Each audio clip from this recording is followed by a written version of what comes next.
2009 ബറോഡയിലെ ഒരു ഹോട്ടലില് കുറെ യുവാക്കളായ ആൾക്കാർക്കും മാതാപിതാക്കൾക്കും ഒക്കെ നമ്മുടെ ആദരണീയനായ നമ്മിൽ നിന്നും വിട്ടുപിരിഞ്ഞ APJ അബ്ദുൽ കലാം സാർ ഒരു പ്രഭാഷണം നടത്തുകയാണ്. ഈ സംഭവം ഞാൻ ഓൾറെഡി വീഡിയോ ചെയ്തതാണ്, എങ്കിലും ഒരിക്കൽ കൂടി ചെയ്യാമെന്ന് വിചാരിച്ചു. ആ സമയത്ത് ആ പ്രഭാഷണം നടക്കുന്നതിന് തൊട്ടു മുൻപ് APJ അബ്ദുൽ കലാം സാറിന് ഒരു ഫോൺ കോൾ വരികയാണ്. വിളിക്കുന്നത് ഭാരതത്തിലെ അതിപ്രശസ്തനായ ഒരു ഓപ്പൺ ഹാർട്ട് സർജറി നടത്തുന്ന കഴിവുള്ള ശൈലേഷ് മേത്ത എന്ന ഡോക്ടറാണ്.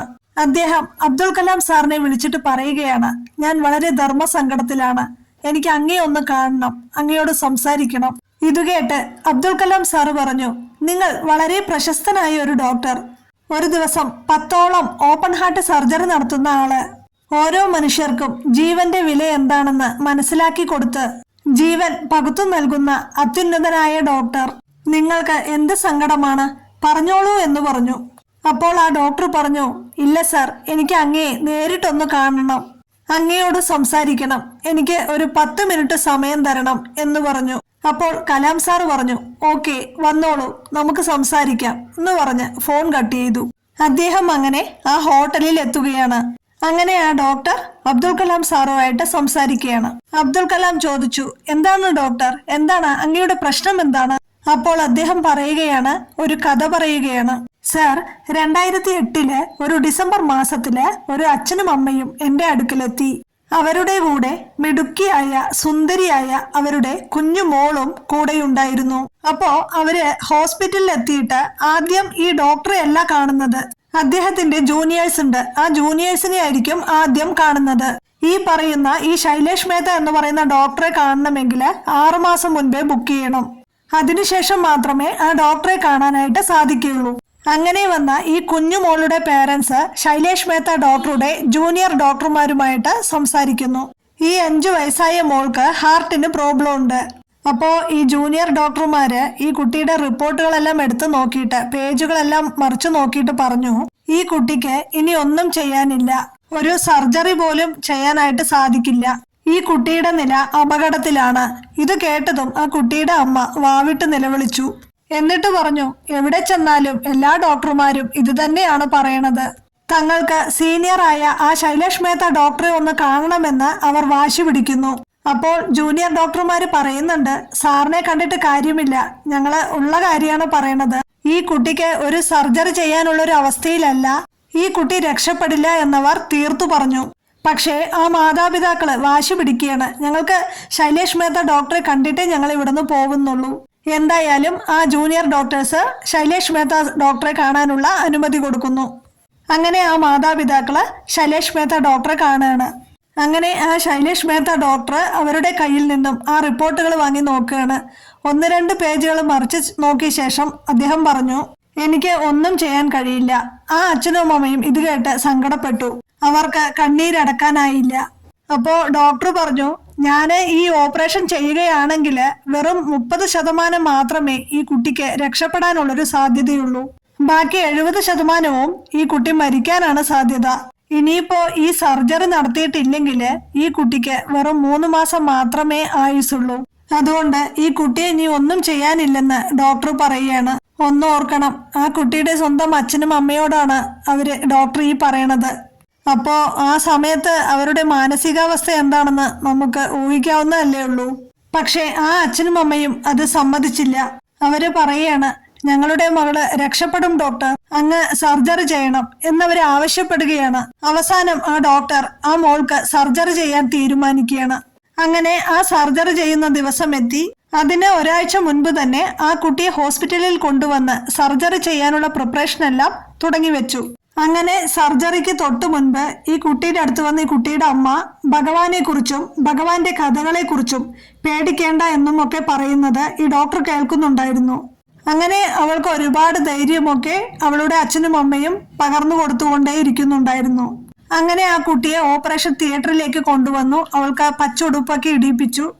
അങ്ങനെ അവൾ ആ ബെഡിൽ കിടക്കുമ്പോൾ ഡോക്ടറോട് ചോദിക്കുകയാണ്, ഡോക്ടർ അങ്ങളെ, എനിക്ക് 2 ഡൗട്ട് ഉണ്ട്. ഇത് കേട്ട ഉടനെ ഡോക്ടർ പറഞ്ഞു, മോള് പേടിക്കൊന്നും വേണ്ട, ഇത് ചെറിയൊരു സർജറിയാണ്, മോൾക്ക് കുഴപ്പമൊന്നും ഉണ്ടാവില്ല, വേദനയൊന്നും ഉണ്ടാവില്ല. അപ്പോഴും ആ മോള് പറഞ്ഞു, ഡോക്ടർ അങ്കിളെ എനിക്ക് പേടിയൊന്നുമില്ല, പക്ഷെ എനിക്ക് 2 ഡൗട്ട് ഉണ്ട്. അപ്പോ ഡോക്ടർ പറഞ്ഞു, ശരി മോള് ചോദിച്ചോളൂ, എന്താണ് മോളുടെ ഡൗട്ട്? അപ്പോ കുട്ടി പറയുകയാണ്, ഡോക്ടർ അങ്കിളെ എന്റെ ഹാർട്ട് ഓപ്പൺ ചെയ്തിട്ടാണോ സർജറി ചെയ്യുന്നത്? അപ്പോ ഡോക്ടർ പറഞ്ഞു, അതേ മോളെ, അത് ഓപ്പൺ ചെയ്തിട്ടാണ് സർജറി നടത്തുന്നത്. അപ്പോ ആ മോള് പറയാണ്, എന്റെ അമ്മ എന്നെ പഠിപ്പിച്ചത് ഭഗവാൻ വസിക്കുന്നത് നമ്മുടെ ഹൃദയത്തിലാണ് എന്നാണ്. അപ്പോ ഡോക്ടർ അങ്കിൾ എന്തായാലും എന്റെ ഹൃദയം ഓപ്പൺ ചെയ്യാൻ പോവുമല്ലേ, അപ്പോ അവിടെ ഭഗവാനെ കാണുകയാണെങ്കിൽ എന്റെ അന്വേഷണം കൂടി ഭഗവാനോട് പറയണേ എന്ന്. പിന്നെ ഒന്നുകൂടി പറഞ്ഞു, എന്തായാലും ഡോക്ടർ ഭഗവാനെ കാണുമല്ലോ, അപ്പോ ഭഗവാൻ എങ്ങനെയാണ് ഇരിക്കുന്നത് എന്നുകൂടി എനിക്ക് പറഞ്ഞു തരണേ എന്നുകൂടി പറഞ്ഞു. ഇത് കേട്ടപ്പോൾ ഡോക്ടറുടെ കണ്ണുകൾ ഈറനണിഞ്ഞു. അങ്ങനെ സർജറിക്കുള്ള സമയമായി. സർജറി നടക്കുകയാണ്. അങ്ങനെ ഏകദേശം 45 മിനിറ്റ് കഴിഞ്ഞപ്പോഴേക്കും ഹാർട്ട് ഇങ്ങനെ ഓപ്പൺ ചെയ്തു. അങ്ങനെ ഓപ്പൺ ചെയ്തിരിക്കുന്ന അവസ്ഥയിൽ ഹാർട്ട് ഇങ്ങനെ നോക്കുമ്പോൾ അതിനുള്ളില് ഒരു തുള്ളി രക്തം പോലും ഇല്ല. ഡോക്ടർ ആകെ വിഷമിച്ചു പോയി. അദ്ദേഹത്തിന്റെ മനസ്സും ശരീരവും ഇങ്ങനെ വിറയ്ക്കുന്നത് പോലെ തോന്നി. ഇനി എന്ത് ചെയ്യണമെന്ന് ആ ഡോക്ടർക്ക് പോലും അറിയില്ല. അവസാനം ഡോക്ടർ അവിടെ നിൽക്കുന്ന നഴ്സുമാരോട് പറഞ്ഞു, നമ്മൾക്കിനി എന്താ ചെയ്യേണ്ടതെന്ന് അറിയില്ല, നമ്മൾക്കിനി ഒന്നും ചെയ്യാനായിട്ട് കഴിയുകയുമില്ല, നമ്മൾക്ക് ഈ സർജറി ഇവിടെ വെച്ച് നിർത്താം, എല്ലാം തുന്നിക്കെട്ടിക്കോളൂ എന്ന് ഡോക്ടർ അവിടെ നിൽക്കുന്ന നഴ്സുമാരോട് പറഞ്ഞു. ഈ സമയത്ത് അദ്ദേഹത്തിന്റെ കണ്ണിൽ നിന്ന് ഇങ്ങനെ കണ്ണുനീർ ഒഴുകുന്നുണ്ടായിരുന്നു. അപ്പോഴാണ് ഡോക്ടർക്ക് ആ കുട്ടി പറഞ്ഞ കാര്യം ഓർമ്മ വന്നത്. എന്റെ ഹാർട്ട് ഓപ്പൺ ചെയ്യുമ്പോൾ അവിടെ ഭഗവാൻ ഉണ്ടെങ്കിൽ ഭഗവാനോട് എന്റെ അന്വേഷണം പറയണേ, ഭഗവാൻ എങ്ങനെ ഇരിക്കുക എന്നുള്ള കാര്യം കൂടി എന്നോട് പറയണേ എന്ന് ആ മോള് പറഞ്ഞില്ലേ, ആ കാര്യം ഡോക്ടർ ഇങ്ങനെ ചിന്തിക്കുകയാണ്.